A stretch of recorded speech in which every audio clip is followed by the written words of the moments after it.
Apa itu SLIMS? Senayan Library Management System atau SLIMS merupakan perangkat lunak sumber terbuka yang didesain untuk memenuhi kebutuhan otomatis perpustakaan atau library automation skala kecil hingga skala besar. Sejarah singkat SLIMS. SLIMS pertama kali dikembangkan oleh Tim Pusat Informasi dan Humas Departemen Pendidikan Nasional Republik Indonesia.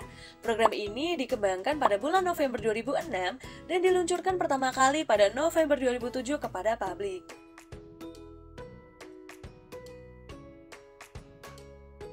Pemilihan nama Senayan karena dinamai sesuai dengan tempat lahirnya, yaitu di Senayan, Jakarta. SLIMS mengalami beberapa pengembangan dan penyempurnaan program dengan versi yang selalu mengalami peningkatan. Adapun versi dari SLIMS yaitu SLIMS 3.14 Seulanga, SLIMS 3.14 Matoa, SLIMS 5 Meranti, SLIMS 7 Cendana, dan SLIMS 8 Akasia.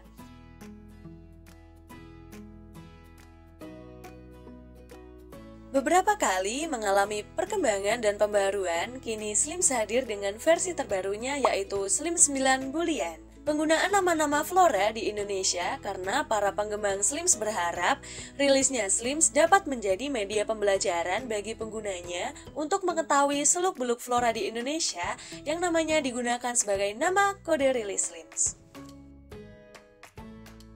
Fitur-fitur pada SLIMS. 1. Online Public Access Catalog atau OPAC untuk memudahkan dalam penelusuran koleksi di perpustakaan. 2. Detail Record untuk kebutuhan web service. 3. Inventarisasi koleksi. 4. Manajemen data bibliografi untuk meminimalisir redundansi data. 5. Daftar terkendali untuk data referensial seperti General Material Destination atau GMD, tipe koleksi, penerbit, pengarang, lokasi, dan kebutuhan data referensial lain. 6. Sirkulasi untuk kegiatan peminjaman dan pengembalian koleksi. 7. Laporan statistik perpustakaan dapat menghitung pengunjung perpustakaan. 8. Pengelolaan terbitan berkala.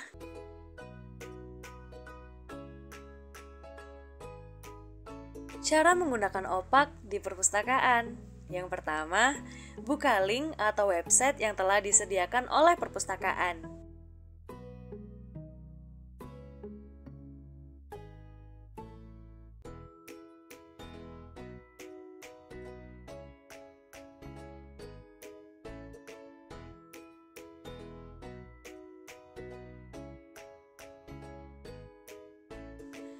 Kedua, klik pada bagian menu OPAC atau layanan penelusur informasi. Ketiga, cari koleksi yang diinginkan dengan mengetik judul koleksi atau pengarang. Keempat, jika koleksi sudah ditemukan, lihat rincian apakah koleksi tersedia atau tidak. Kelima, apabila koleksi tersedia dan ingin meminjam, cari secara langsung letak koleksi pada rak berapa. Keenam, jika sudah menemukan koleksi, lakukan request peminjaman atau menghubungi pustakawan terdekat untuk melakukan peminjaman.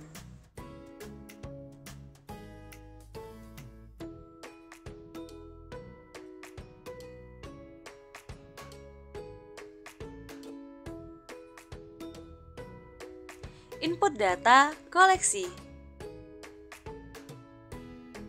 Pertama, login dengan user dan password yang telah dibuat pada proses instalasi.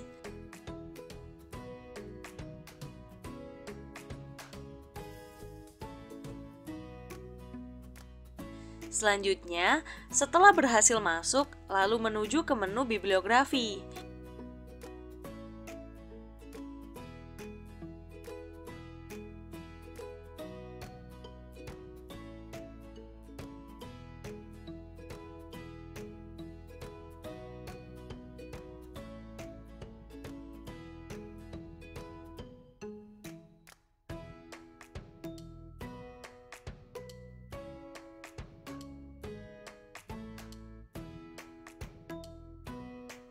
Pada submenu ini, kita fokus ke tambah bibliografi baru untuk kebutuhan input koleksi. Untuk menginput koleksi diperlukan data yang perlu diisikan seperti 1. Judul, diisi dengan judul koleksi yang ada menggunakan format di setiap awal kata menggunakan huruf kapital. Kedua, pengarang. Pengarang diberi isi data dengan cara menambahkan data pengarang yang kemudian mengisikan nama secara manual di dalamnya.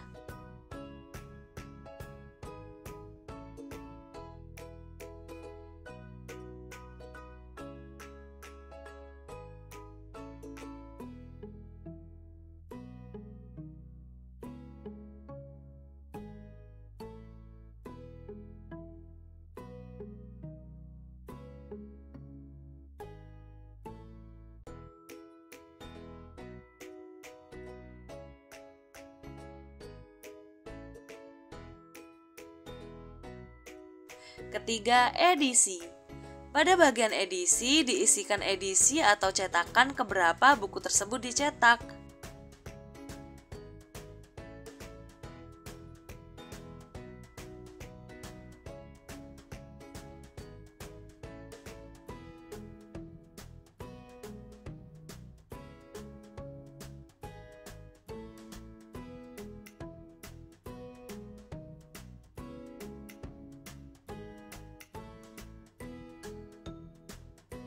Keempat, kode eksemplar. Diisikan untuk memberi kode eksemplar per koleksi yang dicantumkan sesuai dengan ketentuan.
Kelima, ISBN.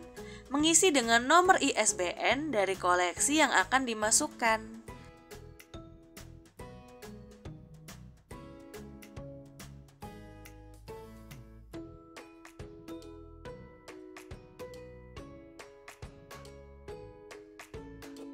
Keenam, Penerbit diisi menggunakan penerbit yang mencetak. Biasanya terdapat pendistribusian koleksi, namun tetap diisi hanya yang menerbitkan atau yang mencetak. Ketujuh, tempat terbit berisikan informasi mengenai kota penerbitan koleksi. Kedelapan, tahun berisikan informasi mengenai tahun terbit koleksi. Kesembilan, deskripsi fisik berisikan informasi mengenai ukuran koleksi, tebal halaman, hingga ilustrasi yang ada pada koleksi.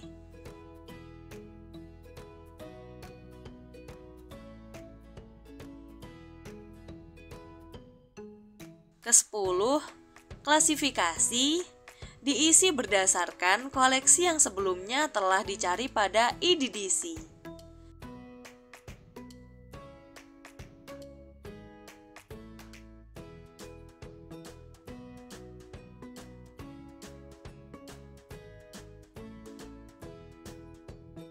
Ke-11, nomor panggil. Nomor panggil akan terisi otomatis ketika sudah memasukkan informasi mengenai pengarang dan klasifikasi. Ke-12, subjek. Diisikan sesuai dengan subjek dari koleksi masing-masing.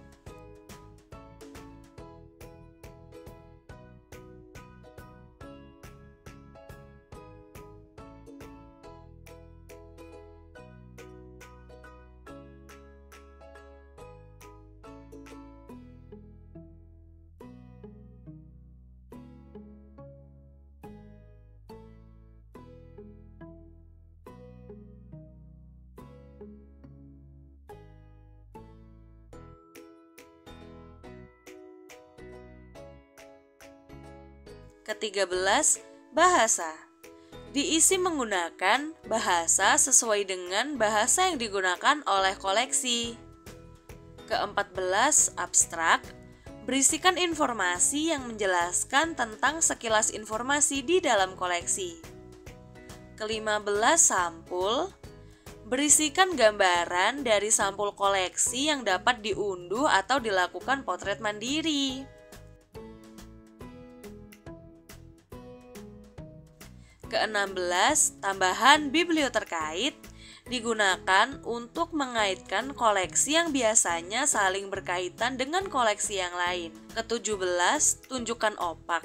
Pilihan ini berfungsi untuk menunjukkan koleksi yang berada di opak dan dapat dilihat oleh pemustaka. Ke-18, promosikan berfungsi untuk menampilkan buku yang telah diinput pada opak secara otomatis.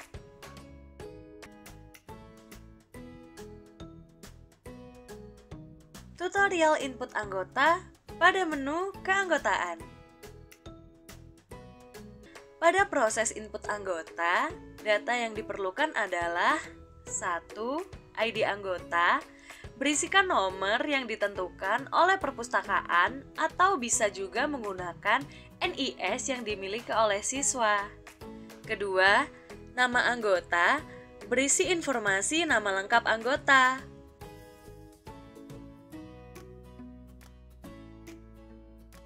Ketiga, tanggal lahir, berisi informasi mengenai tanggal lahir anggota yang lengkap dengan tahun lahir. Keempat, anggota sejak, diisikan tanggal menjadi anggota dimulai sejak kapan. Kelima, tanggal registrasi, diisikan tanggal berapa melakukan pengisian atau mendaftar menjadi anggota. Keenam, berlaku hingga, terdapat beberapa tahun menjadi anggota yang biasanya langsung teriset secara otomatis. Ketujuh, institusi. Diisikan dari perpustakaan mana yang telah dilakukan pengisian. Kedelapan, tipe keanggotaan. Berisikan informasi mengenai anggota yaitu siswa, staf, atau guru. Kesembilan, jenis kelamin. Terdapat jenis kelamin laki-laki dan perempuan yang dapat dipilih. Ke-10, alamat. Diisikan sesuai dengan alamat rumah yang ditempati. Ke-11, kode pos.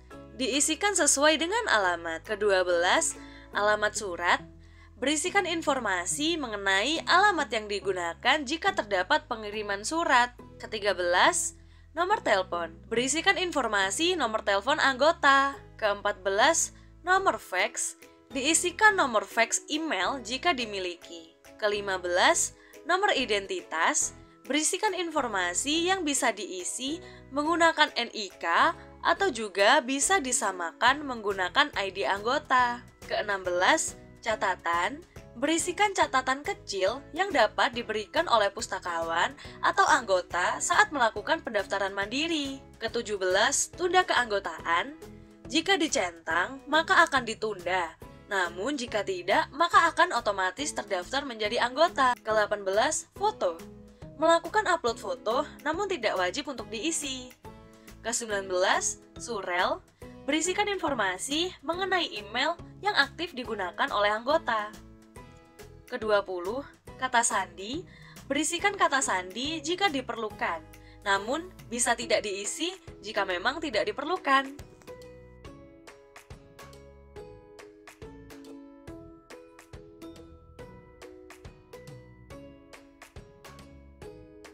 Itulah penjelasan mengenai Slims, mulai dari cara instalasi, cara input koleksi dan keanggotaan, hingga cara penggunaan opak. Terima kasih, semoga video ini bermanfaat bagi kalian.